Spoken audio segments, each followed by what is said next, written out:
नाजरीन, आजकल स्वीडन में फ़्रॉड का एक बहुत ज़्यादा तरीका जो है वो देखने को मिल रहा है। और उसमें जो फ़्रॉड करने वाले लोग हैं वो बड़ी ही टेक्निकल तरीके से फ़्रॉड की कोशिश करते हैं और बहुत से लोग जो हैं वो उनके झांसे में आ जाते हैं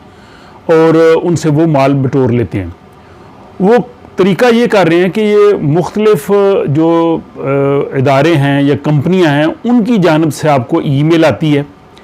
कि आपका ये पार्सल या पैकेट आया, क्योंकि आजकल आपको पता है क्रिसमस और न्यू ईयर है, बहुत से लोगों ने ऑर्डर्स भी किए होते हैं, आ भी रहे होते हैं,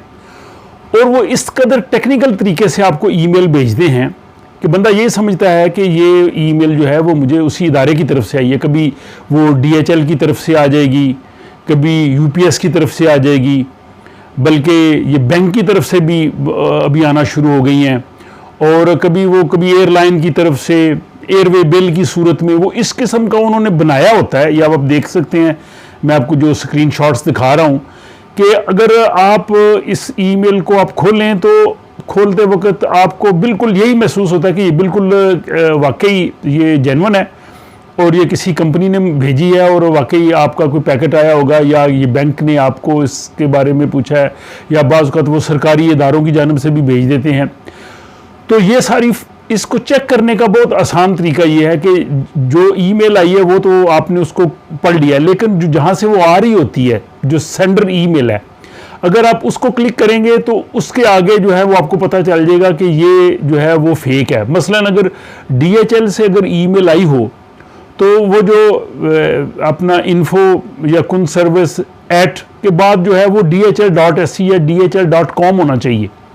या इसी तरह swedbank.SC होना चाहिए, लेकिन वहाँ ये नहीं होता। शुरू में उन्होंने कुछ लिख के एट के बाद जो है वो प्राइवेट ईमेल होता है, प्राइवेट सर्वर होता है, तो उससे आपको ये पता चल जाता है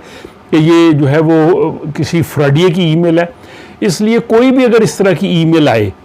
तो आप पूरी जांच पड़ताल के साथ जो है वो चेक करें। अमूमन बाज़ औक़ात वो बहुत ज़्यादा रकम नहीं मांगते, बस 100 करोड़ 150 200 करोड़ आप जमा कराएं जी, आपका पैकेट आया आप ले जाएं।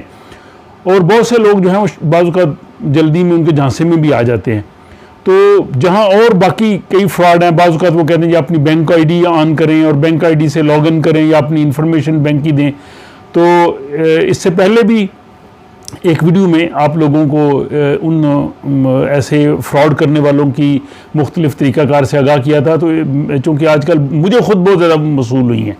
और बाज़ ऐसी मसूल हुई हैं कि देखने में फ़ौरन पता चलता है कि ये बिल्कुल जेन्युइन होगी, लेकिन जब जाके ईमेल को चेक किया तो देखा ये फ्रॉड है। तो मैंने ज़रूरी समझा कि आप लोगों को भी बता दिया जाए कि आप भी कहीं जो है ना किसी के झांसे में आके अपना नुकसान ना कर लें। तो मेरा ख्याल है कि इस इंफॉर्मेशन को आप दूसरों तक भी पहुंचा दें ताकि बाकी लोग भी जो है वो नुकसान से महफूज रहें, और अपनी राय से मुझे ज़रूर आगाह कीजिए। अगर आपके ज़हन में भी कोई इस तरह की कोई और कोई